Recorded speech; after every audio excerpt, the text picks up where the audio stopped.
Boa noite, amigos. Neste começo de programa, nós queremos lamentar os falecimentos de dois amigos. De Alcides Vezoso, empresário em Londrina, produtor rural, que lutou bastante, mas hoje a morte o levou. E o falecimento do advogado Jorge Brandalize, também amigo, boa gente, como Alcides Vezoso, eram amigos e deixam realmente saudades. Os dois eram muito bem relacionados em Londrina. Alcides Vezoso tem um detalhe, ele faleceu lutando para receber quase 500 milhões de reais que ganhou em ações contra o Banco do Brasil e o Banco Real. Ganhou e até hoje não recebeu. Agora fica para a família tentar receber. Que Deus tenha o Alcides Vezoso e também o Jorge Brandalize, que foi alfaiate, estudou Direito e tornou-se um ótimo advogado. Boa noite, Marcelo. Oi, boa noite para todos. Daqui a pouco nós vamos conversar com o Joel de Souza, que está aqui conosco. Antes, um lembrete. A Bela Madre voltou. Bela Madre, padaria, confeitaria, pizzaria e restaurante. É o melhor pão da cidade. No almoço, delicioso buffet variado por quilo. E no jantar de quarta e domingo, comida típica de Santa Felicidade, com saladas, risotos, massa e frango. Bela Madre, na Avenida Madre Leone Milito. Boa noite, Joel. Como vai? Tudo bem? Boa noite, Marcelo. Boa noite, Militão. Boa noite a todos vocês. Professor Joel, do Instituto Real, da sequência hoje a série Pensamento Empreendedor, a gestão da excelência, né? Com o tema da noite de hoje, o valor estratégico das demonstrações financeiras para os momentos de crise. Não é, Joel? Não é brincadeira, né? A crise está aí mesmo, de fato, né? Marcelo, nesse momento, mais do que nunca, é fundamental termos boas demonstrações financeiras que possam evidenciar o real resultado das companhias. Seja ele positivo ou negativo, você deve conhecê-lo com acurácia, com precisão, para que isso possa ser usado nas tomadas de decisões. Decisões importantes envolvendo o futuro da sua companhia. Não deixe de ter demonstrações financeiras precisas, atualizadas e fornecidas na época correta. Professor Joel, e quais são essas principais demonstrações financeiras? Militão, são elas o demonstrativo de resultado, que chamamos também de DEREX, o DVA, que é uma demonstração do valor adicionado, o DFC, que faz parte das demonstrações dos fluxos de caixa. Então, entre elas são as principais, juntamente com o balanço patrimonial da companhia. Essas demonstrações devem estar sempre muito atualizadas, os dados bastante precisos, com acurácia, para que as decisões sejam assertivas. Joel, qual é a principal demonstração utilizada na análise de resultados? Na análise de resultados, nós temos o DEREX, o demonstrativo de resultado do exercício. A todo momento precisamos recorrer ao DEREX para analisar a performance da companhia, porque lá nós temos a receita bruta, os impostos, a receita líquida, o custo das mercadorias ou dos produtos vendidos, a margem de contribuição da companhia, seus gastos fixos, seu resultado antes dos impostos e o lucro líquido. Professor Joel, essa DVA, demonstração do valor adicionado, é bastante utilizada? Normalmente ela é utilizada nas grandes companhias. As pequenas companhias normalmente não fazem essa demonstração, mas ela evidencia o quanto você tem conseguido agregar de valor ao seu processo, à sua operação, e isso é bastante relevante, principalmente em dias como esses que estamos vivendo, onde a margem tem ficado cada vez menor. Há um sacrifício da margem de lucro. Por quê? Porque temos menos consumidores, menos clientes, e aqueles que existem requerem de nós um preço ainda menor. Joel, existe alguma demonstração que apresenta o valor do capital de giro? Normalmente você não consegue encontrar uma demonstração específica, mas nas demonstrações financeiras internacionais existe sim uma demonstração que evidencia o que eles chamam de working capital, ou seja, o capital de giro. quantos dias de capital de giro você tem investido dentro da sua companhia. E tem uma regra que quanto menos dias de capital de giro você tiver investido, sem que isso comprometa as suas vendas, melhor. Por quê? Menos capital de giro investido para o mesmo volume de receita significa que você vai ter mais retorno sobre o capital empregado. As pequenas empresas normalmente não têm as demonstrações bem organizadas, professor Joel? Normalmente não, Militão. Tem demonstrações frágeis, o padrão não é o de mercado, existem algumas distorções, várias demonstrações sofrem com regras de rateio, o rateio acaba distorcendo o resultado, a apropriação dos custos não fica correta. Infelizmente, ainda temos muitas pequenas companhias com demonstrações bastante frágeis, mas é perfeitamente possível resolver isso. E é importante, não só para a sua tomada de decisão, mas para a tomada de crédito no mercado. Apresentar uma demonstração frágil prejudica a liberação de crédito e também a taxa de juros. E, Joel, normalmente os bancos emprestam dinheiro baseado no balanço patrimonial? Eles pedem o demonstrativo de resultado e o balanço. Só que, muitas vezes, o valor que é liberado com base no faturamento é incompatível com a capacidade de pagamento da companhia. Por que isso? Porque você não conseguirá amortizar a sua dívida ou um possível crédito com base no faturamento. Você vai conseguir fazer isso com base no lucro líquido. Porque se você faturar e não tiver lucro líquido, não conseguirá produzir as amortizações que serão requeridas. A falta das demonstrações fazem as empresas perderem dinheiro, professor João? Sim, porque se você não tem uma demonstração bem feita, com acurácia, como você decide? Você decide com falta de precisão, você decide por aproximação. Logo, essa decisão não tem a qualidade que deveria. Ao longo do tempo, esse evento sendo repetido, a sua empresa perde com decisões erradas e falta de competitividade. E por que, Joel, muitos empresários não dão tanta ênfase aos controllers?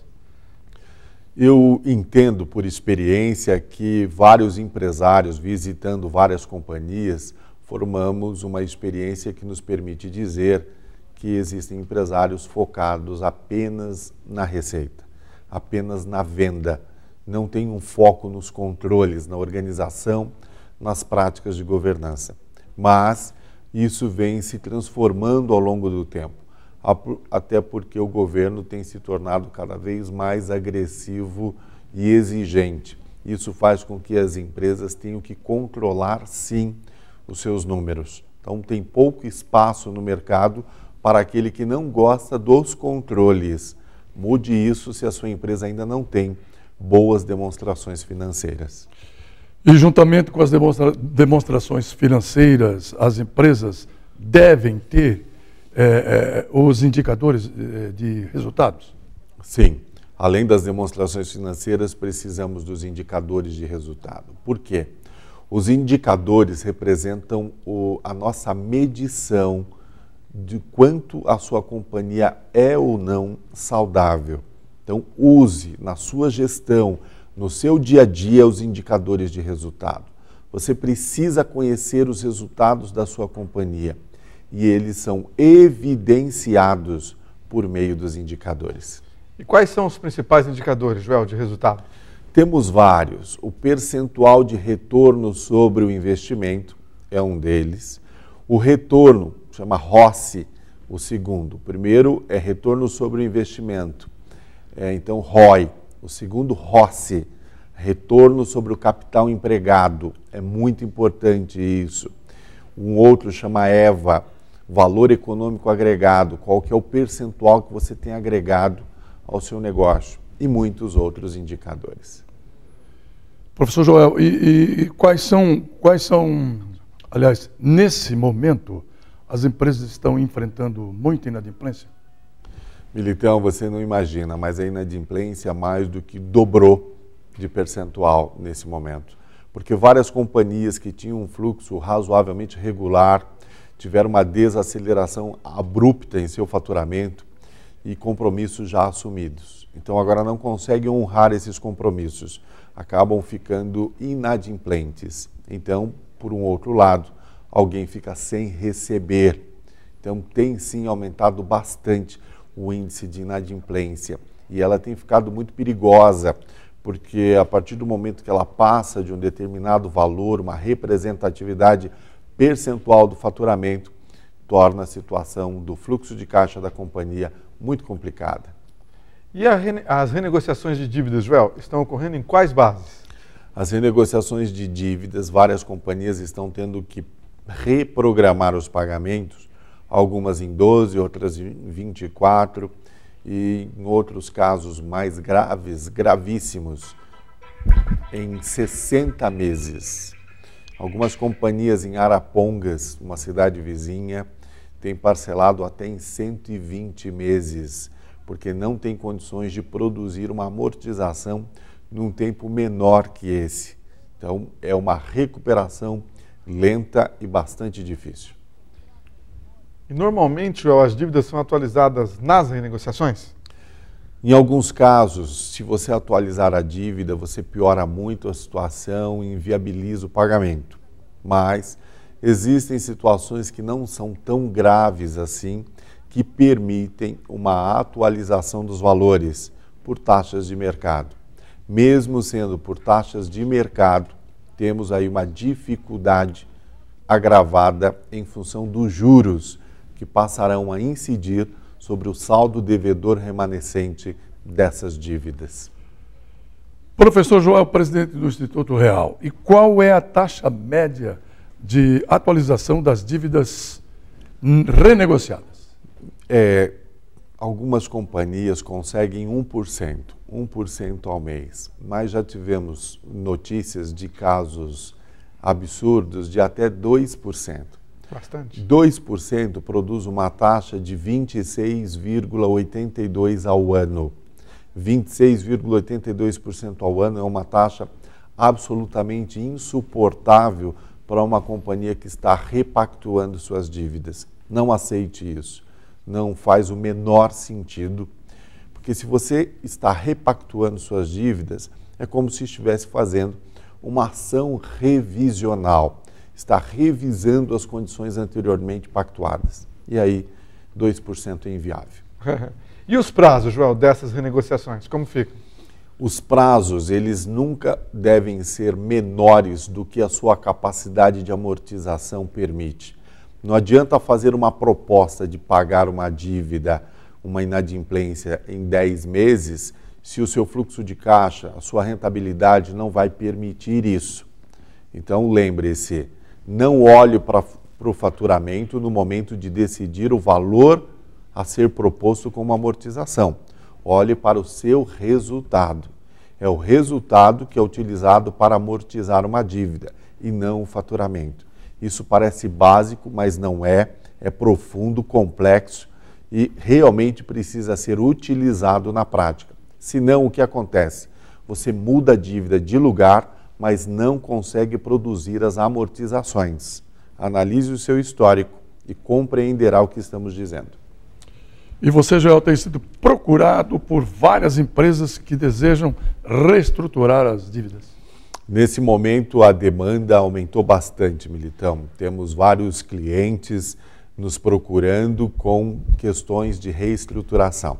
Estamos à disposição de todos vocês para conduzir esses projetos de reestruturação, de retomada do crescimento nesses momentos difíceis e também depois em momentos melhores. Estaremos sempre à disposição de todos vocês. E qual é o perfil, professor Joel, das empresas que podem ser reestruturadas? Marcelo, primeiro nós fazemos uma análise se o negócio é lucrativo. Se o negócio não for lucrativo, não há possibilidade de reestruturar. A reestruturação tem uma premissa básica, a lucratividade do negócio. Lucro pequeno não quebra ninguém, mas tem que haver esse lucro. Entende isso? Lucro pequeno não quebra ninguém, mas tem que haver o lucro. Então, primeiro passo, mensurar a lucratividade. Segundo, cruzar o tamanho da dívida com o faturamento. Ah, eu tenho uma dívida que equivale a 10, 15, 20 vezes o faturamento mensal. Não é possível reestruturar essa companhia. Não tem chances de reestruturação. Deve muitas vezes o faturamento. Ah, Joel, eu devo 5 vezes ou menos o meu faturamento. É possível? Vamos cruzar isso com a sua lucratividade, com o potencial de redução e otimização dos gastos, e aí apresentaremos o plano. Caso contrário, tem que fechar a empresa ou vender, não é isso? Sim, aí vamos ver caminhos alternativos, com uma recuperação judicial, com outros caminhos que não a reestruturação regular. Muito bem, vamos para o intervalo. Na sequência, a gente continua conversando com o professor Joel de Souza.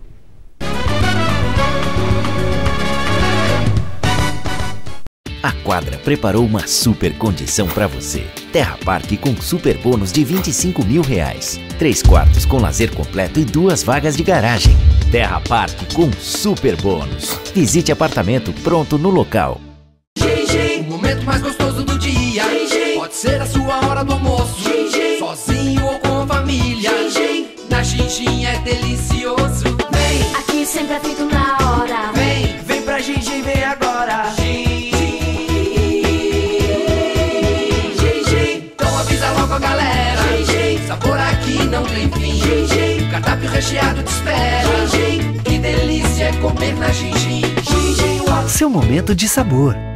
A Quadra preparou uma super condição para você. Terra Parque com super bônus de R$25 mil. 3 quartos com lazer completo e 2 vagas de garagem. Terra Parque com super bônus. Visite apartamento pronto no local. Te espero de portas abertas pra te ver feliz todo dia. Aqui a magia é certa e a sua alegria é a nossa mania. Aqui tem de tudo, onde é mais fácil comprar. Perto de tudo, este é o seu lugar. Shopping Quintino, cada dia mais você. A Quadra preparou uma super condição para você. Terra Parque com super bônus de R$25 mil. 3 quartos com lazer completo e 2 vagas de garagem. Terra Parque com super bônus. Visite apartamento pronto no local.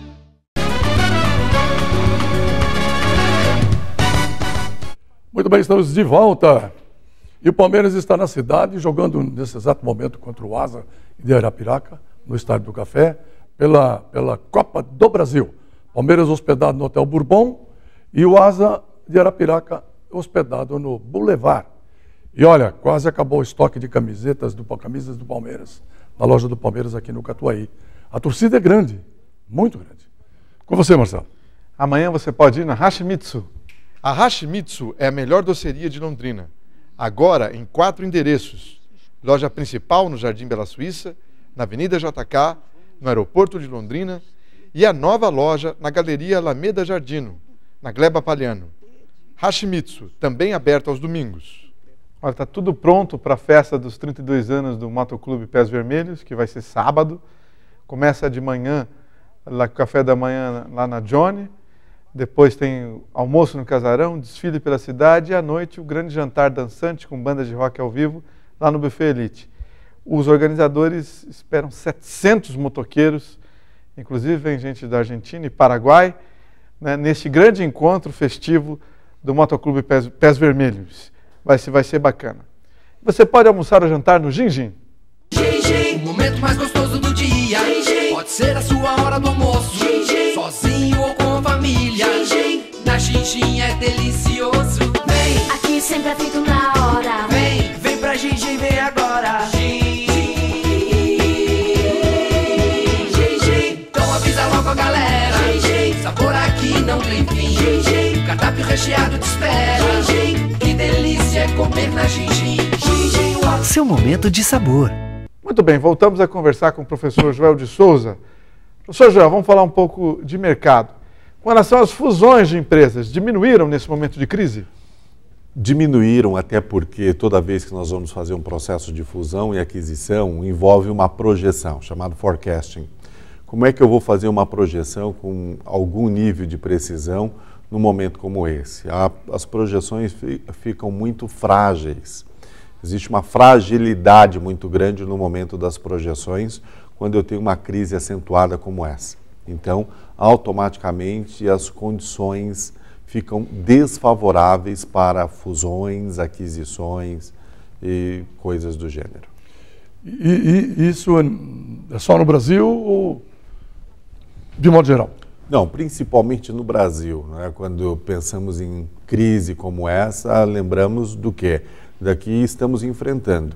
Temos uma situação lá do outro lado do mundo, na Grécia, mas isso é muito diferente do que vivemos aqui. Principalmente somos afetados pelo nosso dia a dia, pelo cotidiano. A Grécia, com sua posição, ela representa uma externalidade negativa, principalmente pela fragilidade que ela gera para o bloco que faz parte do euro, da zona do euro. Já as companhias reduziram as ações de marketing?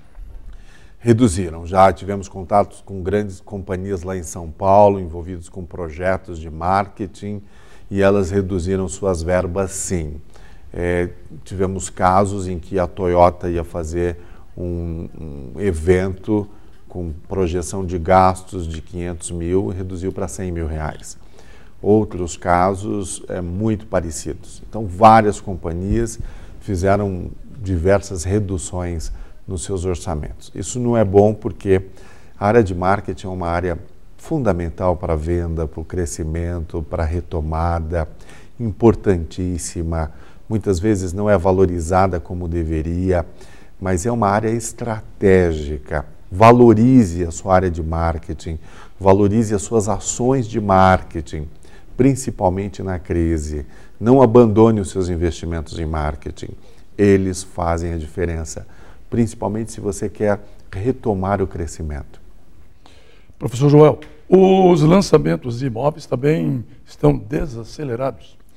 Porque veja, nesse momento, se você tem investidores que têm uma carteira imobiliária, eles estão pensando qual o valor que deverão pagar pelos próximos investimentos. Obviamente, querem o menor valor possível. Aquele que lança o imóvel vai numa direção contrária, que é o maior valor. E aí não conseguem encontrar um meio termo. Logo, se a oferta existe, a procura não existirá na mesma velocidade e intenção. Diminuiu, sim. Professor, observando os lançamentos de imóveis aqui, anúncios feitos, a gente percebe o seguinte: o pessoal, os arquitetos, de modo geral, os engenheiros, eles focam mais em piscina, em área de serviço e tal, salão para ginástica, quando na verdade tem faltado, percebo eu, apartamentos, por exemplo, imóveis menores, sem piscina aquecida, sem sala de ginástica, para casais dos mais velhos. Né? Sim, talvez abra aí um nicho de mercado a ser explorado, uma estrutura menor, uma estrutura mais enxuta. Mais barata? Mais barata, mais em conta, que vai gerar um condomínio menor, um condomínio mais fácil de ser administrado. Temos alguns prédios mais antigos na cidade com esse modelo, uma estrutura mais simplificada e que atende bem aqueles casais de aposentados com uma renda mais enxuta e que não tem a necessidade de uma grande infraestrutura de lazer no seu condomínio. Uma boa ideia, uma boa sugestão que o Militão faz aqui. João, como estão os fundos imobiliários? Fundos imobiliários estão oscilando muito, porque o fundo imobiliário depende da força de consumo desse mercado imobiliário. Quando isso desaquece, automaticamente as cotas dos fundos imobiliários sofrem esses reflexos. Mas, com certeza, aquele que apostou no fundo imobiliário deverá ter a condição financeira requerida para suportar os momentos de oscilação. Do contrário, deveria ele estar com papéis de renda fixa e com baixa volatilidade. Professor Joel, e Qual é a diferença? Aliás, os papéis do governo continuam sendo procurados? Tipo assim, diz que tem um papel novo aí que parece de empréstimo ao agronegócio que está dando uma renda boa, é verdade? Existem, falei com um banco em São Paulo que lançou alguns papéis diferentes, está comercializando papéis diferenciados. Me disseram o seguinte: existem debêntures de infraestrutura de longo prazo e que chegam a pagar 18% ao ano. Estranhei no momento em que fui informado dessa rentabilidade. É muito alto. São debêntures de infraestrutura, gostaria de analisar melhor, mas ainda não posso fazer uma recomendação dessa porque não analisei a fundo esses papéis. Os papéis do governo continuam seguros, sim. Nós temos um país que enfrenta dificuldades, mas é um país com uma robustez que não permite uma preocupação imediata em relação aos seus papéis. Não, pode continuar comprando os papéis do governo, que a rentabilidade continua bastante elevada e atraente. E a diferença, Joel, entre fundo de renda fixa e um fundo de renda variável? Qual que é? Um fundo de renda fixa, ele rende juros. O que é isso? Toda vez que você aposta num fundo de renda fixa, você vai receber uma taxa de juros, seja ela maior ou menor, mas está vinculado a uma taxa de juros. Nos fundos de renda variável, você não tem taxa de juros. Você tem dois movimentos que podem ou te favorecer ou complicar a sua vida. Você pode comprar um papel por R$100, o valor de uma ação, e ela valorizar. Então, ela passou a valer agora 120. Isso foi ótimo. Você pode comprar uma ação por R$100 e ela desvalorizar. E agora vale 85. Foi péssimo para você.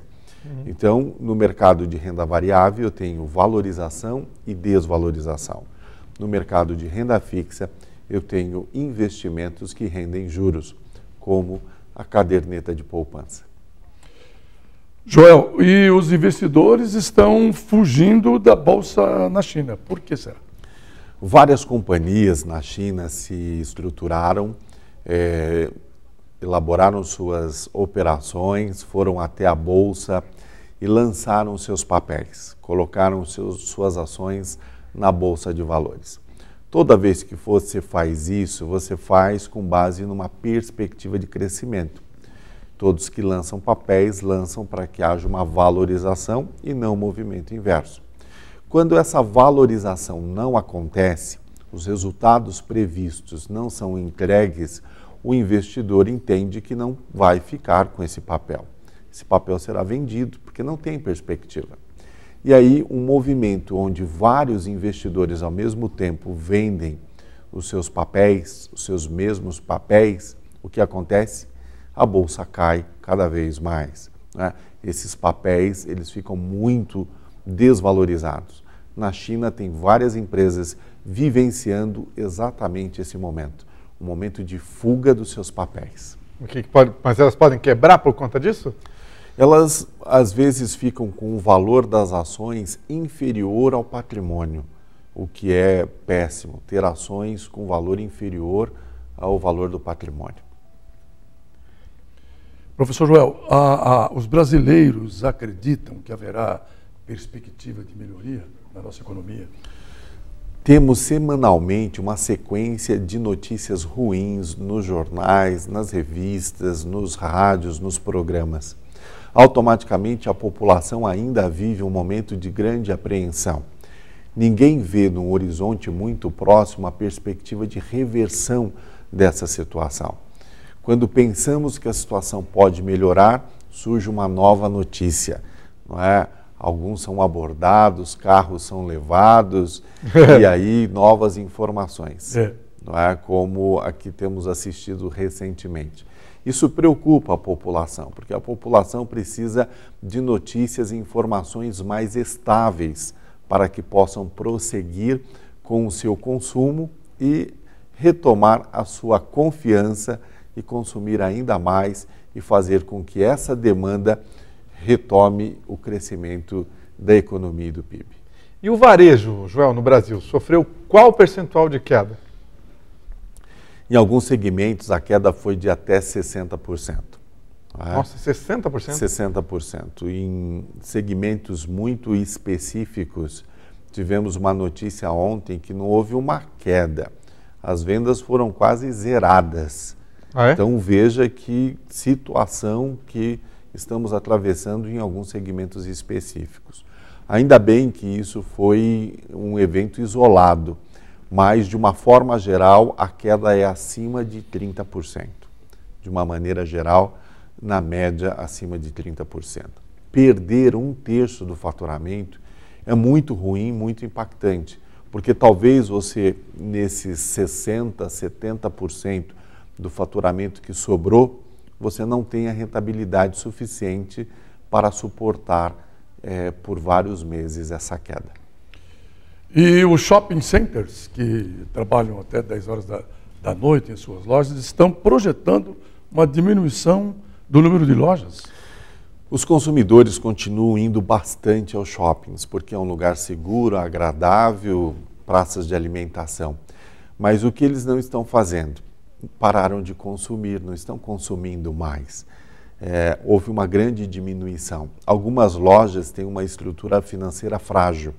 Então, essas lojas talvez deixem os shoppings porque não vão resistir um período de queda tão grande assim. A queda persiste. Não é um mês, nem 2 meses, mas vários meses. Vários meses de queda, vários meses de prejuízo, leva a um nível de endividamento além do que uma companhia pode suportar. Principalmente as pequenas lojas que ainda existem nos maiores shoppings do Brasil. Só as redes que vão aguentar. As redes sim, porque distribuem essa posição, têm operações superavitárias e outras não, e conseguem equacionar. E também repassam a crise para os fornecedores. Você falou nos que devem, segundo a última pesquisa, são 56 milhões de pessoas. É um quarto da população. Até porque muitos consumiram além da conta, além do que poderiam pagar. E agora, nesse momento, isso aparece, torna-se mais evidente. Joel, tem um setor nos shoppings que ainda dá um bom resultado. Parece que eles não sentiram nada. Com a chuva e com o tempo frio, são as lavanderias. Tem sido a salvação das donas de casa. As lavanderias têm um excelente movimento, cobram um ticket bastante razoável, então acredito que a rentabilidade delas ainda permanece. Joel está indo para Nova York, não é isso, Joel? Conta para a gente da sua viagem. Estou indo para Nova York, amanhã já devo estar embarcado para Nova York e em busca de mais conhecimento. Mais conhecimento na área de estratégia, na área de marketing, análise de novos negócios. É uma rotina que tenho mantido nos últimos 6 anos, tem funcionado, tenho colhido excelentes resultados. Agora temos clientes ainda maiores em São Paulo, grandes grupos econômicos têm nos procurado para projetos importantíssimos. Então, isso tem sido absolutamente recompensador, investir num conhecimento e experiências de qualidade. Você vai novamente à Universidade de Colômbia? Sim, sou um fiel estudante de 2 universidades, Universidade de Colômbia e Universidade de Nova York. E em 2016 tenho planos também para o Instituto de Finanças de Nova York. Instituto de Finanças? Sim. Renomado também, né? Também bastante. Só cuida de dinheiro. Tem vários cursos e eu vou fazer alguns cursos na área de securitização, são cursos importantes, porque a securitização possui cada vez mais demanda no Brasil. Então vamos atender esse segmento com orientações. Professor Joel, e com isso você fica sabendo primeiro das informações. O que acontece no mundo, acontece primeiro em Nova York, né? Notadamente no mercado, né? Até porque conhecemos vários executivos com posições estratégicas lá em Nova York. Vamos promover almoços, jantares com esses executivos para que possamos trazer informações de qualidade, já focando no futuro. Os empresários brasileiros, principalmente do interior, ainda não fazem esse intercâmbio, né, João? Ainda não, eles têm um pouco de receio, em alguns casos a língua é uma barreira, em outros precisa de um networking específico para tornar essas viagens realmente recompensadoras e produtivas. Joel, a situação, por exemplo, você falou aí, a TV mostrou ontem, eu fiquei pensando, porque há umas coisas do Brasil que não dá para entender, né? Precisava o senador e ex-presidente Fernando Collor ter 3 carros na garagem ultra caros, um Porsche, uma Ferrari e uma... Esqueci o nome. Lamborghini. Uma Lamborghini, de 2,5 milhões. Pô, 3 carros, o cara vai morrer e não vai conseguir guiar todos eles. Isso com certeza foi uma das coisas que chamou a atenção da Receita Federal e agora deverá prover as explicações. Vamos ouvi-lo. Uma última questão relacionada a viajar para os Estados Unidos. O dólar bateu 3,40 ontem? 3,40, lamentável uma moeda como a nossa ter tão pouco valor diante do dólar. Precisar de R$ 3,40 para comprar um dólar é uma relação de sacrifício muito grande. Professor Joel, presidente do Instituto Real, boa viagem, vá com Deus, muita paz, muito trabalho, saúde e estaremos aguardando o seu retorno. Militão, muitíssimo obrigado e uma excelente noite para todos vocês. Obrigado, gente. Obrigado, Marcelo. Obrigado pela audiência. Fiquem em paz. Boa noite.